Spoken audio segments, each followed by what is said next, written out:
Hi, welcome to Breaking Limitations Show. My name is Joyce Marendes and I am your host here on today. As you all know, our mission is always to empower, to equip, and to promote individuals who have overcome great obstacles in their lives and have now discovered their own superpower. Today, we're excited to have one of our special guests all the way from Houston, Texas, here in the studio on today. Her name is Stacy Egbo. I'm so excited to have her here. She's a very busy woman, but she is in the studio with us. So before I introduce her, we'll go ahead and take a short break and we'll be right back. What limitation are you holding on to? The Breaking Limitations Mindset Journal has 63 daily quotes and scriptures that will help you break every limitation in your life. Get your copy today. Represent your commitment to breaking limitations by visiting breakinglimitationsnow.com to purchase your Breaking Limitations t-shirt, tank top, or hoodie today. Hi, welcome to the Breaking Limitations Show. My name is Joyce Marendes, and if you are just joining us for the first time, we have in the studio here with us a special guest all the way from Houston, Texas. Her name is Stacy Egbo. Stacy is a minister, an international speaker, a recording artist, a nurse, a missionary, and she's also a wife and a mother of 5 children. She is involved in so many projects around the world, and so we are excited to have her here in the studio, and she's going to share a little bit about her life and some of the projects that she is working on. So Stacy, welcome to the Breaking Limitations Show. Thank you so much for having me. Yes, it is such an honor to have you here with us on today. I know you're busy. You just came from overseas and now you're here in the studio. So thank you so much for gracing us with your presence. So grateful. Thank you for having me. Yes, yes. So just reading your bio, I know you do so many different things and I see you all over the place, just impacting lives. Sometimes I think you even have a clone because I don't believe one person can be able to do as many things as you do. So could you just share with our viewers just who is Stacy? If someone was asked who is Stacy, what would you say? I'm so excited to be here. I love Joy so much. I just love her spirit of support, how she's always there for women. And that is the most important thing, because when God has called you into a ministry, you must realize who your audience is, who your target group is. And I think she has found her niche in terms of supporting women, and it's such a powerful thing. And I want to say thank you again, and continue doing what you're doing, and God will prosper the works of your hands. Thank you. Stacy Egbo. Well, like she said, I am a wife and I am a mother. Those two are very important roles for me, because that is the foundation of who I am and who I'm going to represent myself when I stand before God. I am a child of God, born again, Holy Ghost filled. I speak in tongues. I believe in the power of love, the love that only that God gives. And when you said, how do you do what you do? And I will say to you, is grace of God.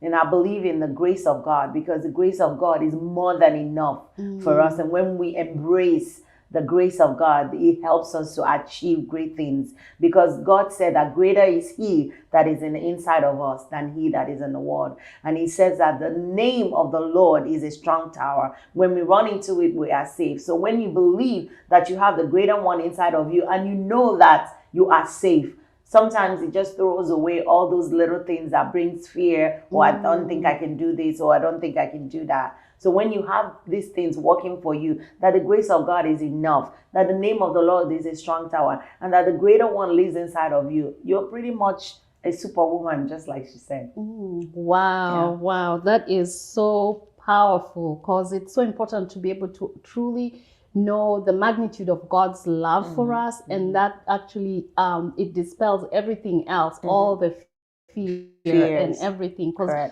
for me, that was that was like the missing ingredient in my life for a long time. I knew of God. I was in ministry. I was doing everything that I needed to do, but I didn't really realize how much God loved me. Because sometimes we focus on make sure you're doing this right. If you do this wrong, you'll be in trouble and all that. And God almost looks like a godfather who's just waiting. Like if you mess up, we're gonna break your legs. Gonna cut you off. I know, but God is such a loving Father.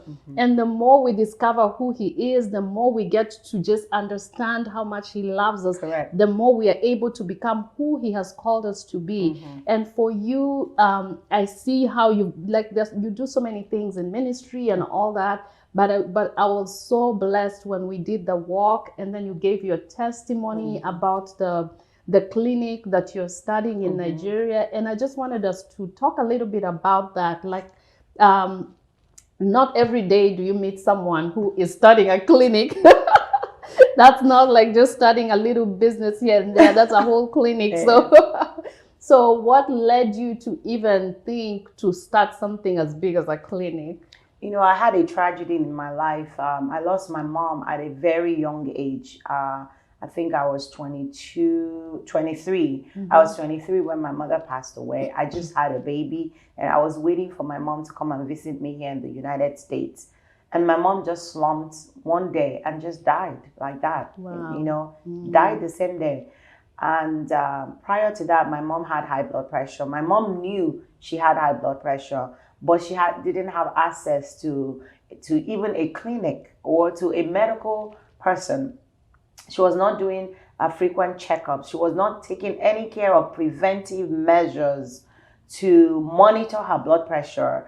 She was not taking any medications. And even when medications are given to her, she was not following up with taking those medications. She did not have a blood pressure machine to check her blood pressure. She was not eating right because, of course, she did not talk to a dietitian or a nurse that can teach her the proper things to eat if you have high blood pressure. My mom was doing a lot of things and was under stress and was not mentally taking care of herself. So these are the issues that were in front of my mom, and she couldn't overcome any of them. And she died. And going to nursing school, I learned all the things that could have prevented my mom's death. And I made a promise, you know, to myself and to God, and said, when you enable me, God, I want to establish a clinic, not a hospital, but a clinic that is going to be preventive clinic, a clinic that is going to be an educational clinic, because I realized even the United States and all over the world that we can prevent diseases and we can manage diseases. And the best way to manage disease is education. When people learn what are the things to eat, what are the things to do, what are the things to avoid, it is more powerful than surgeries, it's more powerful than medication, it's more powerful than any doctor's visit. So these are the foundations that every one of us should have freedom and free access to. And so when I realized that, and being in Nigeria for so many times on mission trips and seeing these things work, I can give you an example. I was on a mission trip and a lady walked up to me and she told me, oh, sometimes I think somebody's trying to kill me. And, you know, I just feel this heat on my neck and it goes to my face and everywhere is red. And I feel like I cannot breathe. And then I start sweating and I think, I don't know if I have diabetes. You know, I just looked at her and I said, how old are you? She told me. I said, you're having what is called a hot flash. Wow. Nobody's killing you. Most women go through this.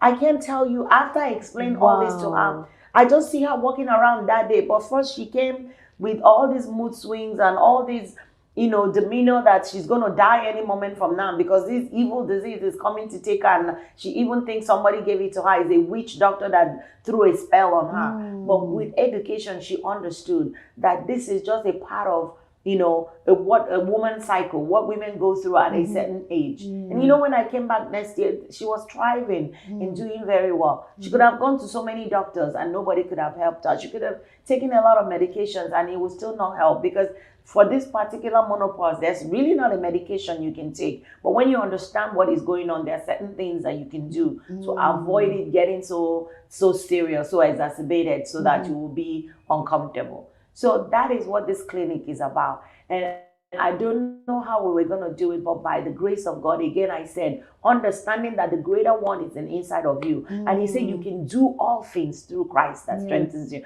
And God says that we can do anything that we set our mind to, even telling a mountain to